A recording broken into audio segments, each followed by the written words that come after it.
ఈ మేనిఫెస్టోని ప్రజలు నమ్మే పరిస్థితి లేదు. ఈ మేనిఫెస్టో పూర్తిగా కూడా ఈరోజు చాలా అనుపాపనం అయిపోయింది వైసీపీ మేనిఫెస్టో. కాబట్టి మనం ఆలోచించాల్సిన అవసరం ఉంది. ఈ ప్రభుత్వాన్ని గద్దె దించాలంటే, ప్రజాస్వామ్య ప్రభుత్వం రావాలంటే మనం తెలుగుదేశం, జనసేన, బీజేపీ ఉమ్మడి కూటమి ప్రభుత్వాన్ని మనం ఎన్నుకోవాలి. మన రాజధాని మనం కట్టుకోవాలి. మన గురజాల కేంద్రంగా పల్నాడు జిల్లా రావాలి. మన లిఫ్ట్ ఇరిగేషన్స్ కానీ, రోడ్స్ కానీ, ఇళ్లు కానీ ఇవన్నీ కూడా రావాలంటే ప్రజాస్వామ్యబద్ధంగా ఉన్న ప్రభుత్వం రావాలి తప్పితే అరాచకమైన ప్రభుత్వం కాదు ఉండాల్సిందని చెప్పుకొని మీకు తెలియజేస్తున్నాను. దాడులు అధికారం ఉన్నాయని చెప్పి దాడులు చేశారు. అధికారం ఎవరికి శాశ్వతం కాదు. మే 13న ఆ అధికారం మనకి రాబోతా ఉంది. ఇంకా వారం 10 రోజులు.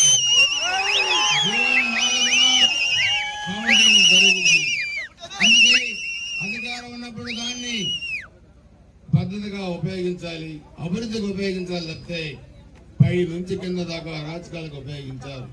అందుకే మనం ఆలోచించాల్సింది ఈ అరాచకాలకు అడ్డుకట్ట వేసి అభివృద్ధిని మనం తీసుకురావాలి.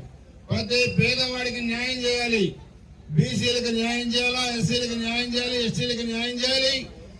అందరికీ న్యాయం చేయడమే మన ప్రభుత్వ ఉద్దేశం. ఇక్కడ జంగా కృష్ణమూర్తి గారు ఉన్నారు. ఒక బీసీ నాయకుడు ఒక సామాన్య కుటుంబంలో పుట్టి అంచెలంచెలుగా ఎదిగి 2 సార్లు ఎమ్మెల్యేగా, ఎమ్మెల్సీగా రాష్ట్రంలో మరి బీసీ వైసీపీ విభాగానికి అధ్యక్షుడిగా ఉండి రాష్ట్రంలో 2019లో వైసీపీ అధికారంలోకి రావడానికి కష్టపడిన వ్యక్తి. కాసు మహేష్ రెడ్డి 2019లో కృష్ణమూర్తి గారు సీటు త్యాగం చేస్తే ఆయన గెలిచారు.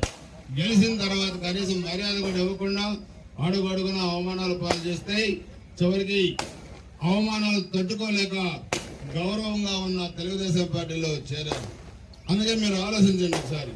ఒక కృష్ణమూర్తి గారే కాదు, ఈ రాష్ట్రంలో అనేక మంది ప్రతినిధులు, బీసీలు, ఎస్సీలు, ఎస్టీలు ముఖ్యమంత్రిని కలవాలంటే అపాయింట్మెంట్ ఉండదు.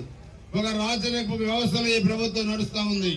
ఎవరు కూడా బతకడానికి వీలైన పరిస్థితి ఈ ప్రభుత్వంలో ఉంది. అందుకనే మనందరం కూడా చేయి కలపాలి, సంఘటితంగా పోరాడాలి. వచ్చే ప్రభుత్వంలో బాధిత వర్గాలందరూ కూడా న్యాయం జరిగే విధంగా మీ ఎడబదినేసిన చర్యలు తీసుకుంటానని చెప్పి నేను 30 సంవత్సరాలు రాజకీయాల్లో ఉన్నాను. మీ అందరి ఆశీస్సులతో ఒకే నియోజకవర్గంలో ఒకే పార్టీలో 7వసారి పోటీ చేయబోతున్నానని చెప్పి కూడా తెలియజేస్తున్నాను. 94లో నేను ఎమ్మెల్యే అయిన తర్వాత ప్రతి గ్రామాన్ని రాజీ పెట్టాను. ఎక్కడ కూడా ఫ్యాక్షన్ రాజకీయాలను చేయలేదు. ఈ గ్రామంలో కూడా చూస్తే మనం లక్ష్మీ నరసింహస్వామి తిరునాళ్ళు వస్తే దానికి బ్రహ్మాండమైన పేరు వచ్చే విధంగా మనం చేశాం. కానీ మహానుభావులు తిరునాళ్ళలో కూడా గోవా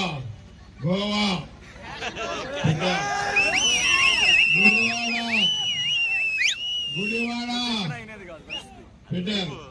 అందుకే పల్నాడుకు ఒక చరిత్ర ఉంది, మోర్జంపాడికి ఒక చరిత్ర ఉంది, తిరునాళ్ళకు ఒక చరిత్ర ఉంది.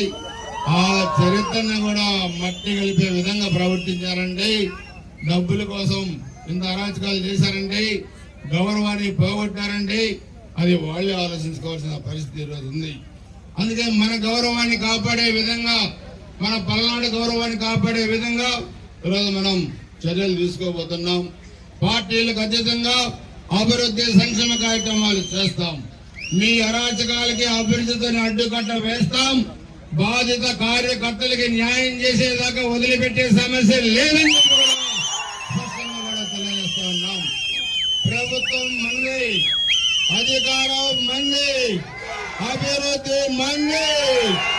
మోర్జంపాడు గ్రామాన్ని అన్ని విధాలుగా అభివృద్ధి చేసే బాధ్యత కూడా మనం తీసుకోబోతున్నాం. గతంలో కూడా మనమే చేశామని చెప్పి కూడా మీకు తెలియజేస్తున్నాను. ఇక మనకు ఉంది కరెక్ట్ గా 9 రోజులు ఎన్నికలు ఉన్నాయి. ఈ 9 రోజులు మీరందరూ కూడా కష్టపడండి. మోర్జంపాడు గ్రామంలో మంచి మెజార్టీ మన కూటమికి తీసుకురావాల్సిన అవసరం కూడా ఉంది. దాని ద్వారా